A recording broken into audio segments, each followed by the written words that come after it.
Halo guys, kembali lagi dengan saya Kali Masada dari Akademi Kripto. Di video kali ini, saya akan secara spesial membahas mengenai my crypto journey. Mengenai bagaimana cara saya merubah 30 juta menjadi 7 miliar. Saya tahu video ini video yang banyak teman-teman request karena teman-teman pengen denger ya gimana sih perjalanan kripto saya. Dan video ini saya buat bukan tujuan untuk pamer, bukan tujuan untuk flexing, bukan tujuan ya untuk memotivasi ya ke hal-hal yang tidak diinginkan ya atau negatif. Karena di sini saya pure hanya ingin menceritakan pengalaman saya dan saya berharap teman-teman mungkin ya bisa mengikuti apa yang saya lakukan. Dan saya bukan merasa yang paling hebat karena saya tahu banyak orang-orang di luar sana yang memiliki achievement yang jauh lebih tinggi daripada saya. Cuman mungkin ya mereka juga nggak mau membagikan ceritanya. Nah, pertama sebelum kita mulai pembahasannya, saya mau kasih disclaimer yang keras dulu ke teman-teman bahwa apapun yang kita sampaikan di sini itu bukan ajakan menjual atau membeli, pure untuk kebutuhan edukasi. Dan kita nggak pernah terafiliasi dengan platform perdagangan apapun. Jadi kalau di sini saya mengungkapkan ya tentang sesuatu platform yang saya gunakan, ya meskipun nggak ada namanya juga, itu nggak ada kaitan sama sekali. Saya hanya menceritakan platform apa yang saya gunakan waktu itu ya, namanya Disensol tapi. Nah, jadi kurang lebih seperti ini ya kalau teman-teman visualisasikan karena memang 30 juta pada saat itu kayaknya kurang lebih ya sekitar $2.000 ya sampai mencapai peak-nya ya 488.000. Saya jelaskan ya mengenai apa saja ya yang saya beli beserta bukti pembeliannya ya. Karena pasti nggak bisa semuanya, tapi saya akan capture beberapa momen-momen penting supaya teman-teman memiliki gambaran. Kira-kira apa yang dulu terjadi dan mengapa saya ambil trade tersebut, mengapa saya invest di koin tersebut, dan apa yang melatar belakangi saya ya. Hingga akhirnya portofolio saya bisa melakukan yang namanya compounding atau terus-menerus menggulung. Saya sendiri secara pribadi udah tahu kripto itu dari kapan? Tuh dari 2014. Pada saat itu saya tahunya pertama itu Bitcoin. Karena saya dulu anggota band ya, metalcore. Terus kemudian saya recording di salah satu studio metalcore di Surabaya. Nah, pada saat itu sound engineer-nya yang pulang dari Amerika ini ngungkapin ya kalau ini aku baru invest nih Bitcoin ya dan lain sebagainya. Lalu kita di dalam grup ini udah mau patungan nih ya, gimana nih kalau kita beli ya 1 Bitcoin ya pada saat itu. Namun karena ya kita waktu itu masih SMA, budgetnya pas-pasan ya nggak punya duit juga, akhirnya ya saya mengurungkan niat tersebut. Akhirnya kita pulang dan saya fokusnya pada saat itu di market yang lain. Karena saya mengikuti banyak sekali kompetisi, banyak sekali olimpiade, yang mana itu nggak ada kaitannya sama sekali dengan kripto ya pada saat itu di traditional finance. Jadi saya belajar chart ya, belajar garis ya, dan exposure pertama, saya encounter pertama saya dengan market itu sebenarnya di traditional market. Meskipun saya tahu kripto dulu, tapi ya karena keterbatasan akses dan skeptisme ya saat itu nggak ngerti itu apaan ya. Saya mikirnya semacam seperti petrok ya. Jadi saya nggak ngerti fungsinya apa dan akhirnya urung untuk berinvestasi pada saat itu. Bagaimana akhirnya bisa terjadi di kripto? Ya, saya ungkapkan waktu itu saya memang udah malang melintang ya. 2018 saya juga beli XRP ya untuk pertama kali pada saat itu. Namun saya getol lagi masuk market ini itu adalah awal 2021. Jadi journey 30 juta itu dimulai ketika awal 2021. Dan saat itu ya modalnya itu patungan dengan istri saya 30 juta itu bener saya hanya punya 8 juta. Karena saat itu saya memang masih kuliah ya S2, kemudian kerjanya juga relatif serabutan ya, punya usaha 1 2, kemudian masih jadi agen properti keliling. Jadi memang bukan start yang sangat oke ya saya bilangnya karena modal juga pinjam di istri, patungan saat itu ya saya 8 juta, istri saya sisanya, tapi karena memang itu duit yang siap hilang ya pada saat itu. Dan memang momennya itu sangat bagus. Ya, itulah mengapa saya jelasin di sini. Nah, di sini saya buat yang namanya bagan tujuan supaya teman-teman kalau mau mencapai tujuan keuangan ya, contohnya juga tujuan di kripto, teman-teman punya gambaran kira-kira saya harus seperti apa. Karena jujur dulu yang saya pikir itu adalah ya saya mau kaya ya dan saya nggak nemuin cara lain selain kripto ya pada saat itu. Kenapa? Karena saya coba usaha ya jual beli tas, kemudian F&B itu gagal. Nah, yang membuat saya sempat sedih saat itu ya, jualan rumah 2 tahun ya nggak pernah closing itu adalah pemikiran bahwa saya ini kuliah konsentrasinya pemasaran. Gimana saya nggak bisa menjual sesuatu? Kemudian saya tanya ke diri saya sendiri ya, saya ini adalah seorang introvert. Saya yang justru salah ya di bidang yang saya lakukan ketika saya mau mencoba membuka diri dan menjual sesuatu. Kemudian saya pikir ya, keahlian yang dulu ya pernah hilang yaitu adalah tentang pengolahan data, oke, kemudian melihat market dan akhirnya semenjak saat itu ya saya melihat peluang di market cryptocurrency dan keberhasilan saya itu yang paling utama memang didorong yang namanya faktor internal. Meskipun faktor eksternal atau faktor yang di luar kontrol saya itu juga sangat mempengaruhi keberhasilan saya pada saat itu. Faktor internal ini apa aja? Ya pertama niat yang kuat untuk merubah hidup. Saya dulu ada di tahap yang benar-benar nothing tulus. Saya lihat waktu itu nggak ada penghasilan, terus kemudian kita pulang ke rumah, saya lihat pada saat itu ya, COVID membuat usaha keluarga saya ya hampir bangkrut saat itu. Sehingga saya udah have nothing more tulus ya. Saya harus membuat sesuatu, saya harus melakukan sesuatu. Kalau enggak, ya mungkin kita semua akan mati ya. Dari dorongan itu ya, membuat saya berkobar ya semangatnya pada saat itu. Dan saya udah punya bekal mengenai mekanisme pasar, bekal mengenai cara baca chart, charting dan lain sebagainya itu dari SMA. Jadi sangat cepat ya bagi saya, kurang dari 2 minggu untuk memahami keseluruhan market kripto dan bagaimana ya ini semua bekerja. Itu sangat cepat sekali. Kemudian saya juga melakukan pengamatan di media sosial ya, pembelajaran tentang kripto dan lain sebagainya di platform media sosial karena pada zaman itu ya memang sangat tinggi ya flow informasi di Reddit, di Twitter, di Telegram dan berbagai informasi lainnya. Jadi saya memang tipikalnya orang tuh kalau belum pasti banget saya nggak mau terjun. Jadi saya riset setiap hari tentang kripto sebelum saya memutuskan ya untuk jumping in di market lagi. Karena memang dulu pernah transaksi tapi nggak signifikan ya di 2018 dan juga saya dulu ketika SMA ya mikir Bitcoin ini apa sih kayak petrok ya. Saya mikirnya kayak petrok dulu. Sehingga setelah terbentuk conviction ya saya meyakinkan oke 30 juta ini bisa nih jadi sesuatu. Dan keempat ya saya tuh selalu mempelajari kesalahan orang. Saya tuh nggak suka denger yang namanya success story. Karena menurut saya ya semua orang tuh bisa sukses. Sukses itu tinggal masalah waktu. Tapi nggak semua orang mau membagikan cerita gagalnya. Ya, sehingga saya banyak sekali riset mengenai kenapa trader itu gagal, kayak masalah psikologis, kemudian masalah capital, oke, masalah eksekusi, masalah timing, itu semua saya pelajari ya sebelum saya akhirnya mantep masuk market cryptocurrency. Dan faktor eksternal, ini adalah faktor yang menurut saya paling berpengaruh juga ya, meskipun ini sebenarnya faktor yang nggak langsung, tapi balik lagi, saya bukan orang yang hebat, ya saya orang yang punya timing yang tepat. Karena faktor eksternal yang sulit dijelaskan di sini adalah bull run 2021. 2021 was a madness ya. Kalau kamu lihat chartnya, semua altcoin tuh geraknya emang parabolik.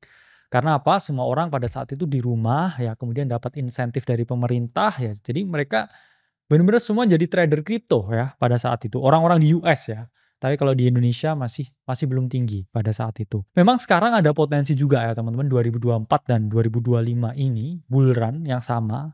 Sehingga menurut saya pribadi ya, kalau teman-teman mau di jalan ini ya teman-teman harus punya conviction yang tinggi.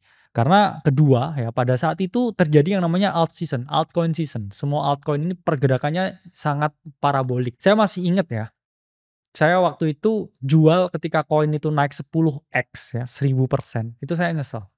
Wah, harusnya masih bisa naik lagi nih ya. Bahkan regretnya orang zaman dulu para pelaku kripto ya di 2021 itu adalah jual hanya naik 10x. Karena mereka mau jualnya itu naik 20x, naik 100x. Itu yang mungkin sekarang belum terjadi di market ya. Dan 6 bulan yang choppy seperti ini membuat orang ini benar-benar gila ya. Orang ekspektasinya terlalu tinggi tapi yang terjadi wah kok price actionnya seperti ini terus ya. Sehingga ini adalah faktor eksternal yang memang nggak bisa diulang. Oke. Tapi nggak ada salahnya kita juga mempelajari pola mengenai kapan terjadi faktor eksternal itu lagi.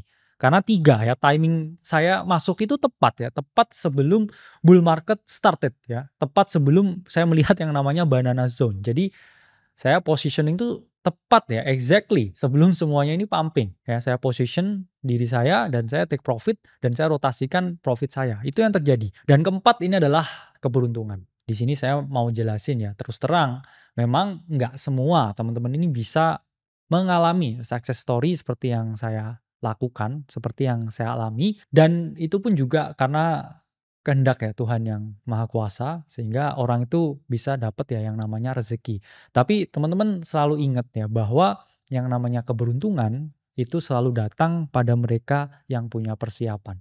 Kalau saat itu ya saya emang lagi beruntung banget, tapi saya nggak set up crypto exchange ya saya nggak bisa ada di posisi saya sekarang. Portofolio saya nggak naik berkali-kali lipat ya, mungkin saya masih jaga di kasir di toko orang tua saya mungkin waktu itu. Karena ya itu yang terjadi ya. Keberuntungan itu hanya berpihak kepada mereka yang punya persiapan ya.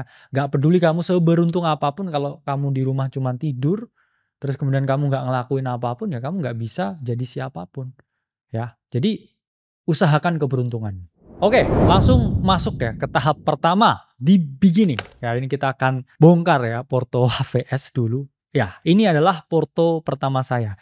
Jadi kalau teman-teman tahu, ya ini platform yang bisa saya sebut, yaitu adalah Indodax ya. Jadi pertama di 2021 ketika saya mau intens nge-crypto lagi, ya ini saya pakai yang namanya Indodax. Ini teman-teman bisa lihat ya, sebaran portofolio saya yang mana masih berantakan pada saat itu. Ini kalau teman-teman jumlahnya sekitar 28 sampai 29 juta. Yang saya lakukan ketika itu, saya ini masih tersebar ya portofolionya. Saya lihat, oh ini koin ini fundamentalnya bagus, chartnya bagus. Oke, ini saya beli. Terus habis itu saya lihat yang lain lagi. Oh ini juga bagus nih koinnya, fundamentalnya. Oh ini juga chartnya bagus nih. Akhirnya saya kebeli ini berapa banyak nih? 1, 2, 3, 4, 5, 6. Portofolionya 6 nyebar. Ya memang dia setiap hari ini mengalami yang namanya kenaikan dan juga penurunan, tapi sangat kecil ya. Hanya tetesan.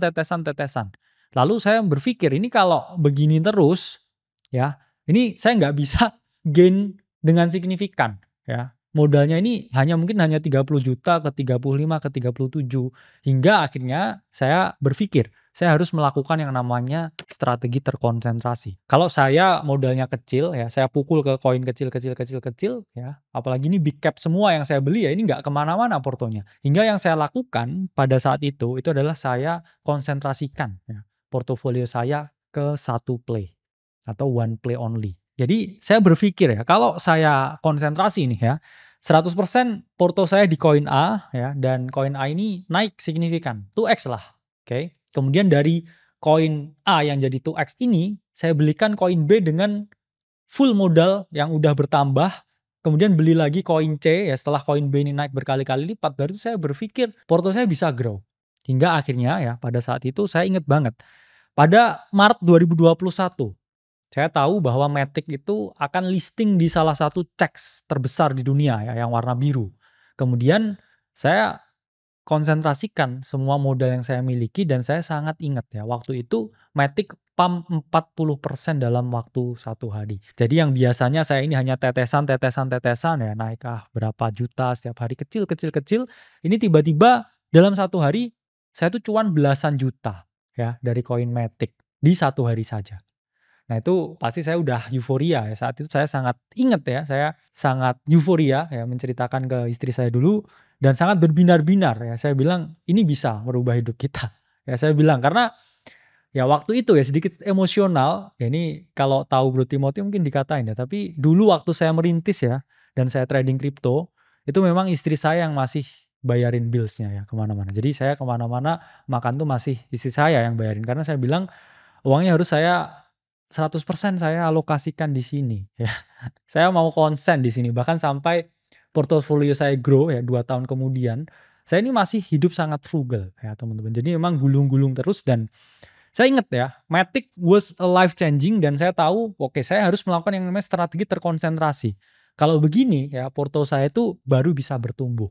Hingga akhirnya ya selanjutnya saya tahu pada saat itu BNB ini ada mekanisme ya, ada event yang namanya BNB Burn. Ya, saya masih ingat ya, sangat termemorize ya. Segala trade yang saya lakukan pada saat itu, hingga akhirnya saya pusatkan lagi modal saya yang udah berkembang dari Matic ini ya ke BNB untuk ngejar yang namanya BNB burn pada saat itu. Kalau teman-teman angkatan 2021 pasti ingat ya, itu burn yang ke-15 pada saat itu. Hingga akhirnya saya gulungkan uang saya ke BNB. Dan selanjutnya ya kita tahu BNB mengalami kenaikan ya karena adanya potensi ya BNB burn ini. Nah, nggak hanya berhenti di Matic dan juga BNB, saya terus melakukan yang namanya teknik gulung-gulung ini ya ke semua naratif yang ada ya, naratif besar. Koin besar, naratif besar di Indodax pada saat itu. Ya ini ada listing di sini, ya ini mau ngeluarin project ini. Saya fokusin terus di situ ya. Karena saya sangat tahu ya pada saat itu hanya dalam waktu ya beberapa hari koin itu naik puluhan persen sampai ratusan persen. Dan strategi yang saya lakukan ya dengan modal kecil saya pada saat itu di bawah 100 juta itu adalah satu fokus on strong narratives ya. Jadi saya misalkan tadi Matic, oke Matic ini mau listing di salah satu CEX terbesar dan historik datanya ya menunjukkan kalau dia listing di situ koin apapun dia ini naiknya berkali-kali lipat. Oke. Hingga saya akhirnya ya saya fokus di situ. Kemudian BNB burn ya. Ini saya fokuskan modal saya di situ karena saya juga tahu hype-nya itu sangat gila ya pada saat itu. Jadi saya fokus on big caps, fokus on strong narratives dan ya concentrated portfolio strategy. Karena memang masih kecil duitnya, saya ini nggak bisa gulung ya. The only way I can grow my portfolio ya pada saat itu adalah selalu membuat pukulan besar ya. Satu paling gede ya pukul, satu paling gede pukul, satu paling gede pukul dengan ya profit yang terus menggulung ya. Profit itu jadi modal selanjutnya. Ini profit jadi modal selanjutnya. Profit jadi modal selanjutnya. Saya tahu teman-teman pasti bertanya nih. Nah, kalau waktu itu naik, tapi kalau tiba-tiba turun, kayak sekarang, apa yang harus kita lakukan? Ya, batas wajar stop loss ketika teman-teman menggunakan concentrated portfolio management itu adalah 20-30%. Jadi kalau teman-teman ya memasukkan di satu aset ya, dengan semua modal yang teman-teman miliki, karena ini memang play yang sangat berisiko. Saya dulu tuh melakukan trade yang sangat berisiko. Kenapa ya? Karena saya tahu itu modal saya kecil dan saya sudah siap dengan risikonya dan saya punya expertise di situ. Saya tahu kalau ini not going my way, ya saya bakal melakukan yang namanya cut loss ya. Batas wajar stop loss yaitu adalah 20-30%. Jadi kalau teman-teman misalkan punya uang 100 juta, terus kemudian concentrated di satu koin, ya itu nggak going according your plan, ya udah di-cut di 20%. Karena apa? Kalau teman-teman udah drawdown-nya lebih dari 50%, 60%, 70% itu butuh ratusan persen dia untuk balik ke titik BEP-nya. Ya, jadi nggak ada poinnya kalau udah jeblok ya di bawah dari 50% terus baru kamu cut loss. Sehingga kamu juga harus mengetahui ya batas kewajaran cut loss untuk concentrated portfolio strategi ini. Oke, kita masuk tahap kedua yaitu the moment. Oke, ini adalah tahap di mana saya realize strategi saya itu berhasil. Ya, saya gulung-gulung dengan strong naratif dan juga concentrated, very very concentrated. Dan yang terjadi yaitu saya mendapatkan ya 100 juta pertama saya dari trading kripto. Ya ini masih kelihatan ya. Akunnya Indodax atas nama Kalimasada 126.457.041. Itu adalah 100 juta ya pertama saya ya di market kripto. Apa yang saya alami ya saya sangat euforia. Saya ingat sekali ya. Setelah itu saya langsung cash out ya 20 jutanya. Ya ini jangan ditiru memang. Tapi memang 20 juta itu saya belikan laptop sama layar trading. Karena saya berpikir, wah saya udah gain ya beberapa kali. Let me be a crypto trader. Saat itu saya sudah sangat euforik ya dengan kripto. Ya, saya karena ingat ya itu waktu itu COVID dan kuliahnya itu from home ya waktu itu. Sehingga saya rambut tuh sempat gondrong dulu ya. Sempat gondrong rambut. Kemudian terus di rumah ya sampai berjerawat juga ya karena sangat stres. Saya ingat sekali. Pada saat itu saya cash out 20 jutanya untuk beli yang namanya laptop dan juga layar ya. Supaya saya tambah keyboardnya juga ya. Mereknya Mac kalau nggak salah dulu ya. Keyboardnya Mac. Terus kemudian mouse-nya juga Mac.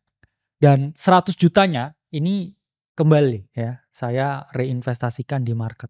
Karena pada saat itu saya mikir ya saya butuh yang namanya hardware juga, saya butuh namanya gear juga. Kalau saya nggak punya PC ya ini akan lebih sulit ya pada saat itu. Karena ini semua saya lakukan trade-nya itu hanya di iPhone 10 XR ya, saya masih ingat. Warna hitam dengan karet juga warna hitam. Ya, semua trade, semua chart yang saya post di Twitter ya. Jadi bahkan ketika dulu ya awalnya saya ini belum grow significant, saya juga udah di Twitter ya aktif sharing my opinion ya dengan iPhone XR itu. Akhirnya di sini 100 juta saya reinvestasikan, oke, dan 20 jutanya saya belikan equipment pada saat itu.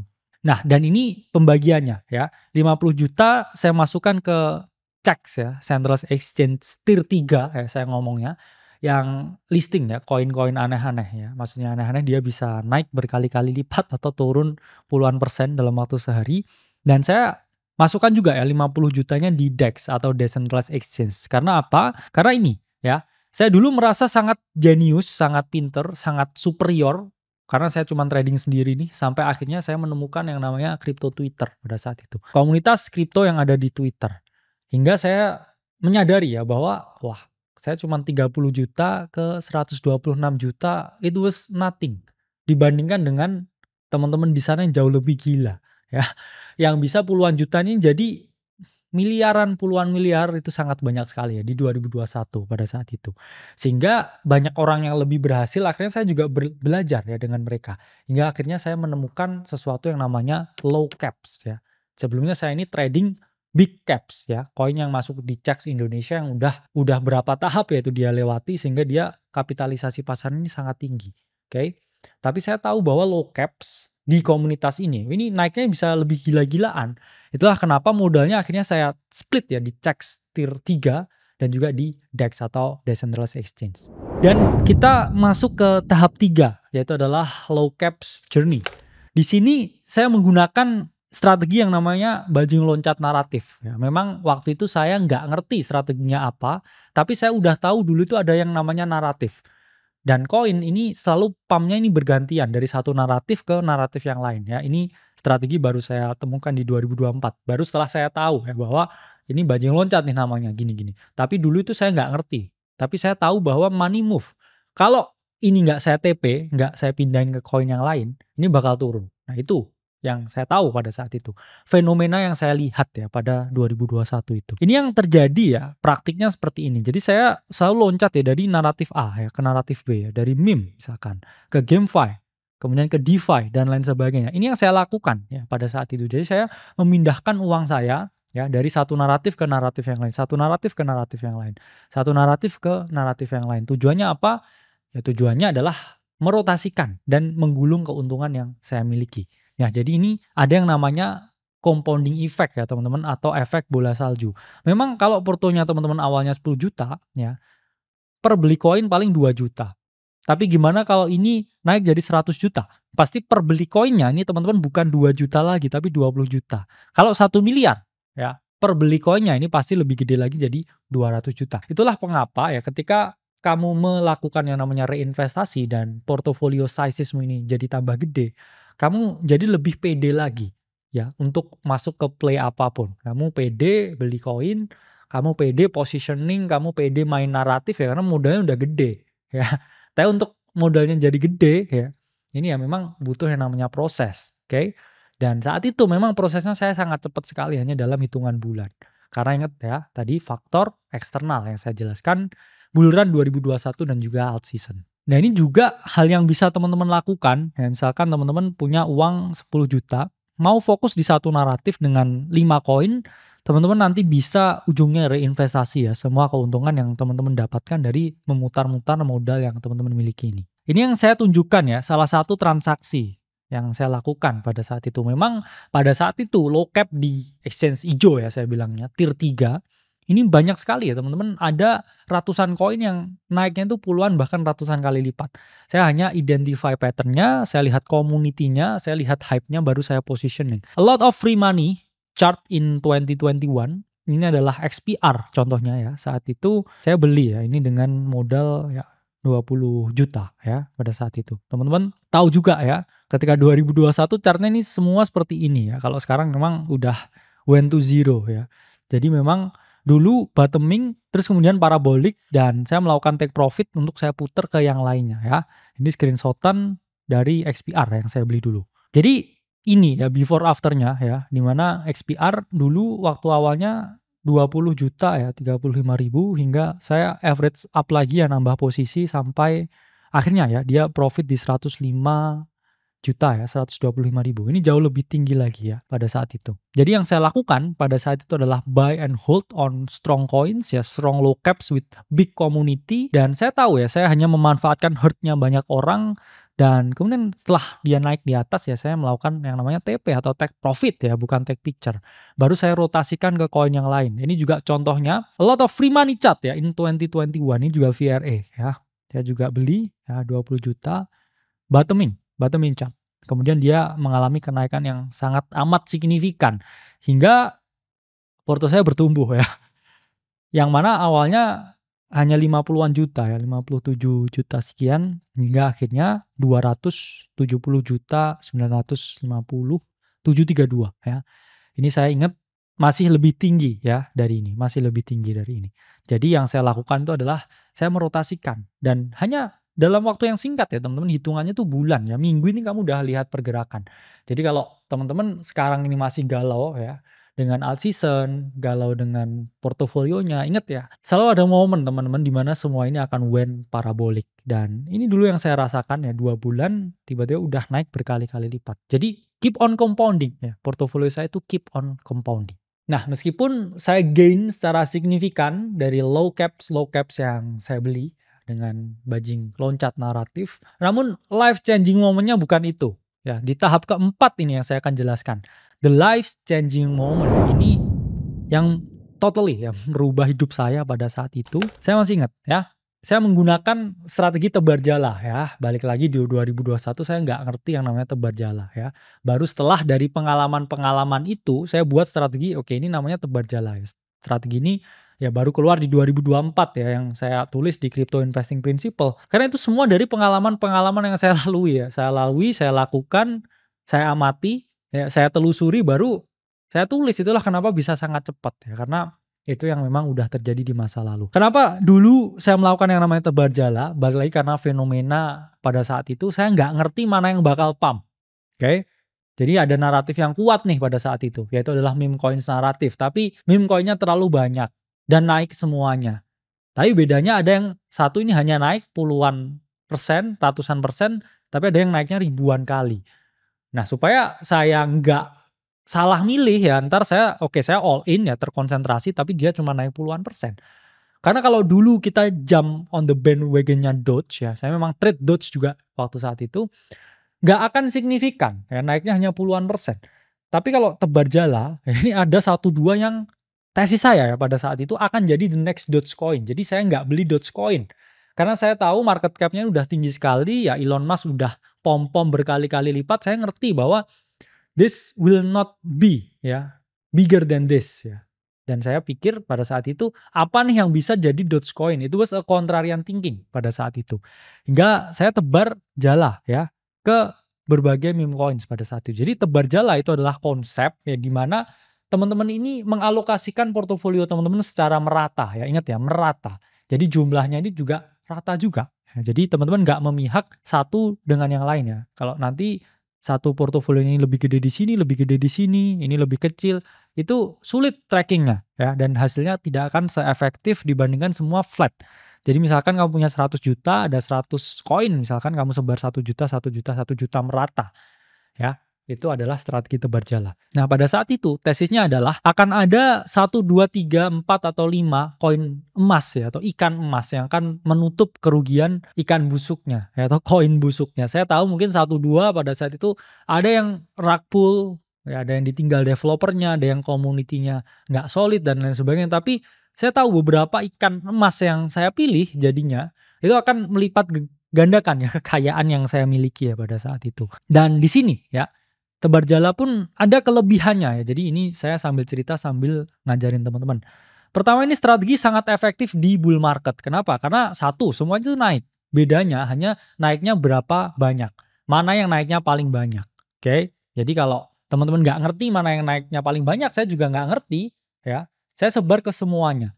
2, nggak perlu pusing ya timing naratif. Karena kalau loncat dari satu naratif ke naratif yang lain tuh butuh yang namanya skill set ya untuk entry, timing, dan exit-nya. Dan ketiga, ya relatif lebih mudah dan tidak berisiko. Ingat ya, semakin banyak diversifikasi yang teman-teman lakukan, risikonya ini jauh semakin rendah.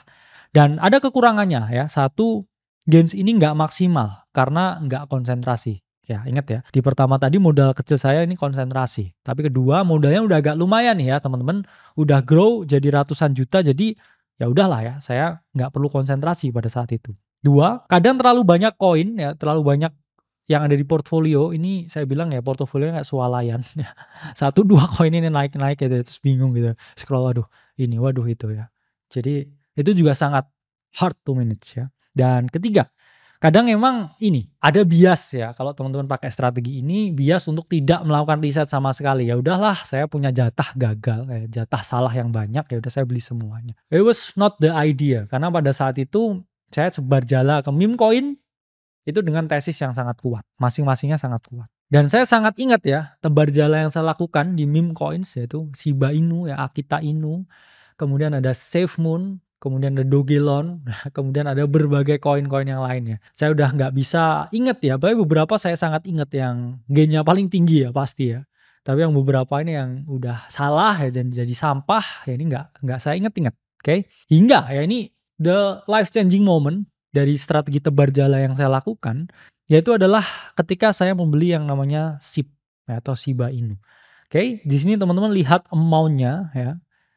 1,17 miliar koin SIB ya, pada saat itu. Dengan fee hanya $0,05 dan hanya $100 ya pada saat itu. Tapi kalau teman-teman lihat harganya di all time high ketika Binance listing itu lebih dari 1 perak ya kalau nggak salah. Hingga uang yang saya keluarkan pada saat itu hanya $100 ya, $100 ya, 1,5 jutaan ya pada saat itu.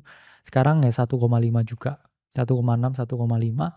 Ini pada saat itu ya menjadi hampir kurang lebih 1,7 miliar. Jadi bayangkan ya, dengan strategi yang saya lakukan tebar jala $100, 1,5 juta jadi hampir 1,7 miliar.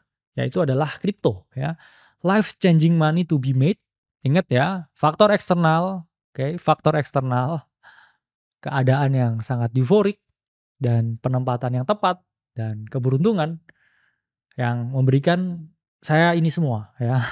Tapi bukan berarti ya nggak mungkin teman-teman juga akan memperoleh ya. Jadi cerita ini memang bisa ya teman-teman jadikan pembelajaran. Saya nggak suka dijadikan motivasi karena saya tahu bahwa jatah yang namanya orang berhasil tuh punya jatah sendiri-sendiri ya. Ini kenaikan unlimited dan life changing moment dari SIB. Saya masih ingat dulu Coinstat ya. Ini saya screenshot pakai iPhone XR ya. Dulu miliarder ya, tapi nggak ganti-ganti HP ya. Miliarder tapi sangat frugal living. Kenapa ya? Karena otak saya hanya kripto pada saat itu. Hingga saya melihat ini.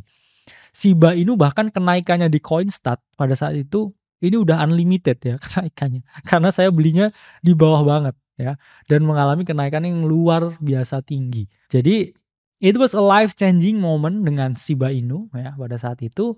Tapi bukan Shiba Inu aja ya yang life changing. Koin-koin saya yang lain dengan naratif meme juga life changing.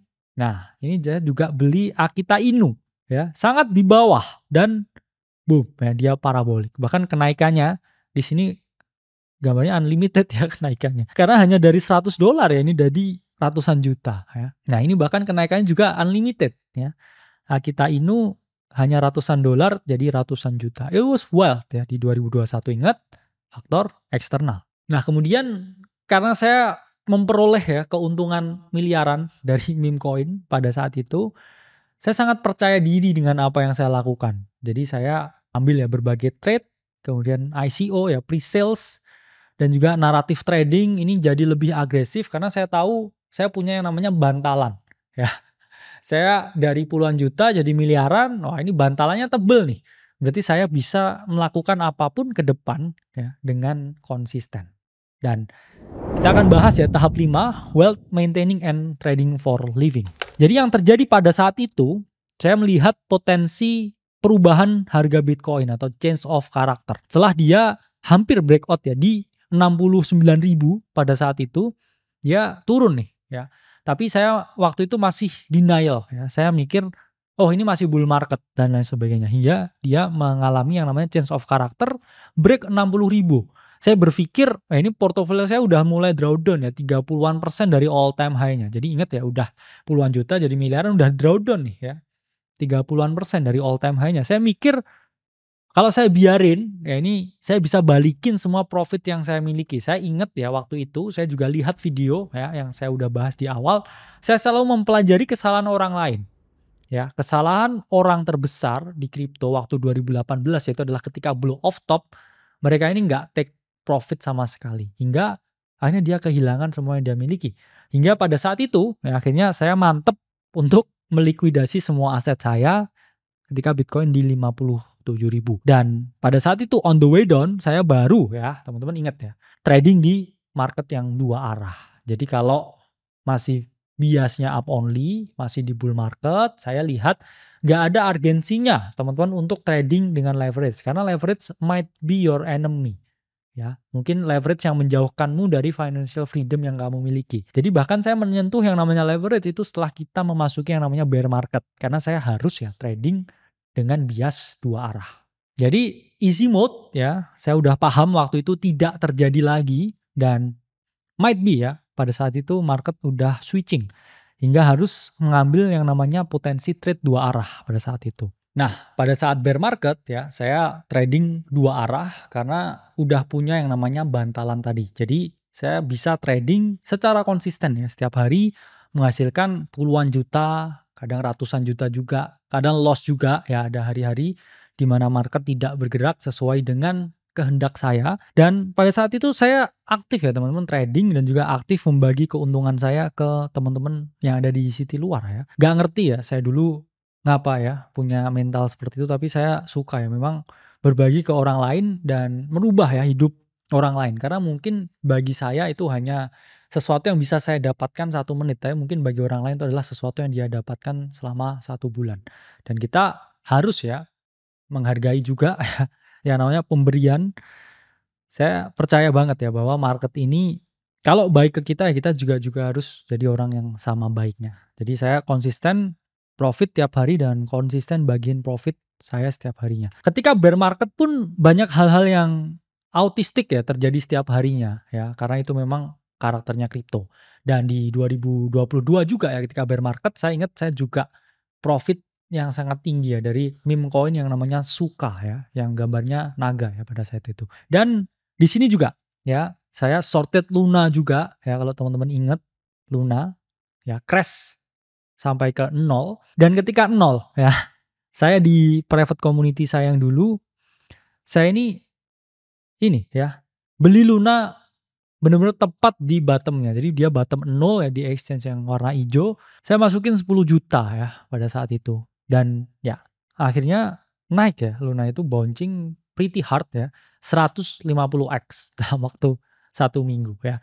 Jadi banyak hal yang gila ya terjadi di bull atau bear market di kripto. Dan waktu itu easy ya 1.5 billion rupiah ya dari Luna. Karena memang market ini selalu memberikan opportunity yang tak terbatas, oke?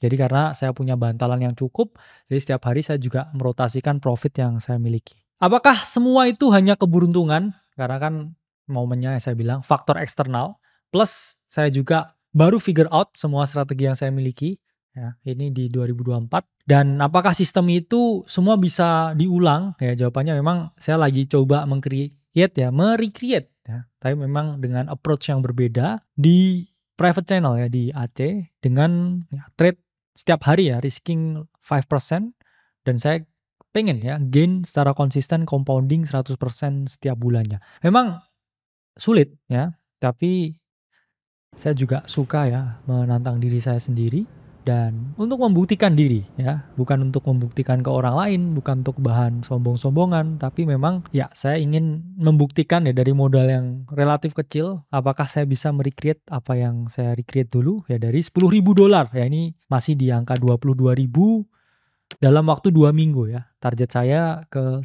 juta US dollar.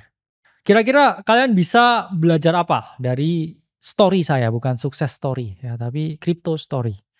Pertama, ya kuncinya dari ini semua itu adalah keberanian ya. Kalau kamu nggak berani mencoba sesuatu, kalau kamu nggak kepepet, saya dulu sangat kepepet ya. Bisnis gagal, jadi agen properti nggak laku, kemudian usaha orang tua mau bangkrut, terus saya nggak mau nangis atau bersedih ya. Saya lakukan apa yang terbaik saya lakukan, yaitu adalah mengamati data dan saya trade kripto, saya beranikan diri saya ya. Kalau ini gagal ya, tamat semuanya, hidup saya tamat. Dan itu yang saya pikir ya, saya nggak bisa gagal, saya nggak bisa mengecewakan ya, istri saya, nggak bisa mengecewakan keluarga saya, nggak bisa mengecewakan saya sendiri, saya harus berhasil. Dan akhirnya ya saya bisa dibilang ya berhasil juga. Dan kedua, be adaptive and learn from mistakes, karena saya juga melakukan banyak sekali kesalahan, tapi saya belajar dari kesalahan orang lain yang lebih besar supaya tidak terulang dengan saya. Dan kenapa saat itu saya prefer untuk hold semuanya posisi, ya karena memang market was up only. Jadi kita juga harus menyesuaikan diri ya dengan keadaan market yang ada. Dan gimana ya saya merespon itu untuk mencapai tujuan yang saya miliki. Dan ketiga ya, your net worth might fluctuate in the process. Ya, nggak ada yang namanya fix dari awal sampai akhir. Kalau awalnya ya ini teman-teman cuan ya bisa rugi dulu, bisa cuan, kemudian cuan lagi terus rugi lagi ya. Karena net worth ya atau jumlah duit lah yang kamu miliki, saya ngomongnya paling gampang. Itu dalam jangka pendek itu akan berfluktuasi. Kalau dulu saya cuma punya uang nih, oke 30 juta. Oh, drawdown 2 juta, minus 2 juta. Itu kalau saya nggak berpikir dengan jernih, ya saya nggak akan bisa grow itu sampai ratusan juta atau miliaran. Karena pasti saya udah, wah panik ya. Saya tahu itu duit yang nganggur, ya. Saya juga harus bekerja di bidang yang lain. Saya all in di sana, di crypto market. Dan akhirnya itu juga membuahkan hasil yang manis. Karena saya tahu ya, net worth itu dalam jangka pendek akan fluktuatif. Tapi kalau kamu alokasikan dengan benar, net worth-mu dalam jangka panjang itu akan parabolik seperti ini. Kalau kamu tahu trajektorinya. Jadi itu my crypto story, cerita saya merubah 30 juta menjadi 7 miliar dalam bulan sebelumnya. Saya Khalil Masada dari Akademi Kripto. Sampai berjumpa di video selanjutnya.